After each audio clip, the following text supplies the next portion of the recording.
ہے ذات اس کی، کمال خلاق ہے ذات اس کی، جمال ہستی حیات اس کی۔ مختصر کر رہا ہوں۔ اور انسان محبت کے لیے جو تیسرا سبب دیکھتا ہے وہ احسان دیکھتا ہے کہ میرے محبوب کا مجھ پہ احسان کیا ہے۔ تو اب جب یہاں میرے نبی کی ذات میں جب احسانات کو دیکھا جائے گا تو میرے نبی کی ذات سارے احسانات کا خلاصہ نظر آئے گی، بلکہ احسانات خداوندی کا عنوان جلی نظر آئے گی۔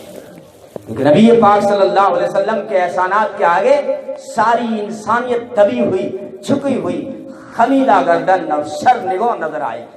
کیونکہ 6 صدی عیسوی میں جس وقت نبی پاک صلی اللہ علیہ وسلم دنیا میں تشریف لائے، اس وقت اس دنیا کا عجیب حال تھا۔ انسانیت مٹنے کو تھی، انسانیت ختم ہونے کو جا رہی تھی، اور ماؤں کا کوئی مقام نہیں تھا، بیوی کا کوئی ویلیو نہیں تھا، بیٹیوں کو زندہ درگور کر دیا جاتا تھا اور بہن کو دھکے دے کر گھر سے نکال دیا جاتا تھا۔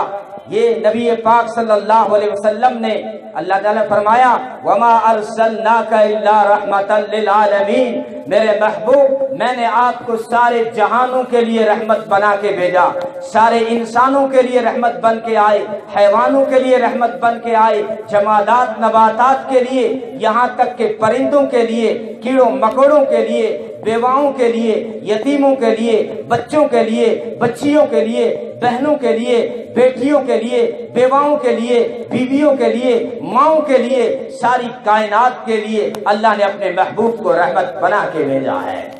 جب نہیں آئے تھے تو کیا حال تھا اس دنیا کا؟ اس دنیا کا حال یہ تھا کہ ماں وراثت کی طرح ماں پہ جھگڑا ہوتا تھا۔ باپ کے انتقال ہونے کے بعد بیٹے کہتے تھے ماں اب تیرا بھی ٹکڑا ہوگا، وراثت کا مال تو ہم نے تقسیم کر دیا ہے، اب تو بچی ہے، اب تیرا ٹکڑا ہوگا۔ لکھا ہے علماء نے، نتیجہ یہاں تک پہنچتا تھا کہ 5 بیٹے مل کر ماں سے زنا کیا کرتے تھے۔ یہ اللہ تعالیٰ کے حبیب صلی اللہ علیہ وسلم نے آ کر اعلان کیا کہ یہ ماں کا مقام ہے، اور تہجدوں میں، تسبیحوں میں جنت کو ڈھونڈنے والوں، اللہ نے اسی جنت کو ماں کے قدموں کے نیچے رکھ دیا ہے۔ کیا بیٹی کا مقام تھا؟ زندہ درگور کر دی جاتی تھی، وہ اس کو جینے کا کوئی حق نہیں تھا۔ نبی پاک صلی اللہ علیہ وسلم نے آ کر اعلان کیا کہ اللہ نے جس کو 2 بیٹیاں عطا کی، ان کے نام اچھے رکھے، ان کی تعلیم اور تربیت کا انتظام کرے، ان کے نکاح کر دے، ایسے ماں باپ پر جنت واجب ہو جاتی ہے۔ فرمایا کل قیامت کے دن ان کے گھر میرے جنت کے میں ان کے گھر جو ہے میرے گھر کے سامنے ہوں گے جو اپنی بیٹیوں کو عزت دیتے ہیں۔ یہ اعلان کیا، صرف کہا نہیں، کر کے دکھلایا۔ جب فاطمہ آتی کھڑے ہو جاتے۔ سارے نبیوں کا سردار ہے، یہ وہ سردار ہے جب معراج پہ گئے تو استقبال کے لیے تقریباً 1,24,000 انبیاء کھڑے تھے۔ دیکھو میرے نبی کو مسجد اقصیٰ میں جو ہے سارے نبی مقتدی نظر آتے ہیں، میرا نبی امام اور مقتدی نظر آتا ہے، لیکن جب فاطمہ آتی تو کھڑے ہو جاتے اور استقبال کرتے، بیٹی کے پیشانی چومتے۔ یہ عزت کسی نے کہا بھی اللہ کے رسول یہ آپ کی بچی ہے، یہ چھوٹی بیٹی ہے آپ کی، آپ کھڑے ہو جاتے ہیں اس کے لیے۔ فرمایا تمہاری نگاہوں میں یہ بچی ہے، میری نگاہوں میں یہ جنت کی عورتوں کی سردار ہے، میں کیوں نہ کھڑا ہوں گا؟ اس کو تو دیکھ کر اللہ کے فرشتے بھی کھڑے ہو جاتے ہیں۔ بہنوں کا کوئی مقام نہیں تھا۔ باپ کے انتقال کے بعد بھائی بہن کو دھکے دے کر گھر سے نکال دیتا تھا۔ لکھا ہے علماء نے تاریخ میں کہ بھائی اپنی بہن کو سجا کر چوراہے پہ کھڑا کرتا اور کہتا کوئی ہے اس کو لینے والا، کیونکہ میں اس کو گھر میں نہیں رکھنا چاہتا۔ یہ نبی پاک صلی اللہ علیہ وسلم نے آ کر بہن کو عزت دی کہ جب طائف کے موقع پر قبیلہ حوازن کے قیدی پکڑے گئے تو اس میں ایک عورت پکڑی گئی جو کہہ رہی تھی مجھے مت پکڑو، مجھے چھوڑ دو، میں محمد کی بہن ہوں صلی اللہ علیہ وسلم۔ صحابہ نے فرمایا ہمارے نبی کی کوئی بہن ہی نہیں، تو کہاں سے ہمارے نبی کی بہن بن گئی؟ چھوٹنے کے لیے کہہ رہی ہے، اب جو ہے گرفتاری ہو رہی ہے اس لیے بہانے بنا رہی ہے۔ کہا نہیں، جاؤ تمہارے نبی سے پوچھو میں حلیمہ کی بیٹی شیمہ ہوں، کیا تمہارے نبی کی بہن نہیں ہوں؟ نبی پاک صلی اللہ علیہ وسلم کو جب پتا چلا اتنی تیز رفتاری سے اٹھے کہ نبوت کی چادر گر گئی اور کہا بلال جی آمینہ کے لال، یہ نبوت والی چادر بچھا میری بہن کے قدموں میں۔ کہاں؟ یہ وہ چادر ہے جس کی اللہ نے عرشوں پہ قسم کھائی، یا ایھا المزمل یا ایھا المدثر کہہ کے اس چادر کے ایک ایک دھاگے پر، اس کی ایک ایک دھاگے پر عرش بری سے عفت کی مہریں لگی ہوئی تھی۔ اللہ کے حبیب نے اسی چادر کو شیمہ کے قدموں میں بچھایا، یہ بہن کی عزت دی نبی پاک صلی اللہ علیہ وسلم نے آ کر تو ساری کائنات کے لیے رحمت بن کر آئے۔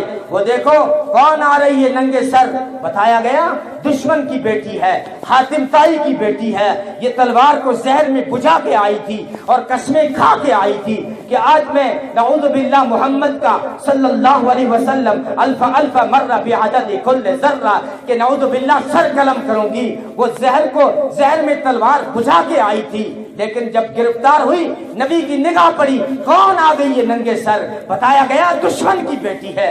نبی نے فرمایا لو یہ میری نبوت والی چادر لے جاؤ اس بیٹی کے سر پہ ڈال دو۔ کسی نے بتایا یہ دشمن کی بیٹی ہے، اللہ کے رسول یہ تو آپ کو قتل کرنے آئی تھی۔ فرمایا بیٹی بیٹی ہوتی ہے، چاہے اپنی ہو چاہے دشمن کی ہو، یہ بیٹی کو عزت نبی پاک صلی اللہ علیہ وسلم نے دی تو ساری کائنات کے لیے میرا نبی رحمت بن کے آیا، بچیوں کے لیے رحمت بن کے آیا، بیواؤں کے لیے رحمت بن کے آیا۔ یہ ستی کی رواج دنیا میں کیوں وجود میں آئی؟ اس لیے کہ جب شوہر کے انتقال کے بعد جو عدت ہوتی تھی اس میں عورت کو نہانے کی اجازت نہیں، عورت کو کپڑا بدلنے کی اجازت نہیں، عورت کو باہر نکلنے کی اجازت نہیں، جس حجرے میں رہتی تھی پاخانہ بھی وہی کرنا پڑتا تھا، پیشاب بھی وہی کرنا پڑتا تھا۔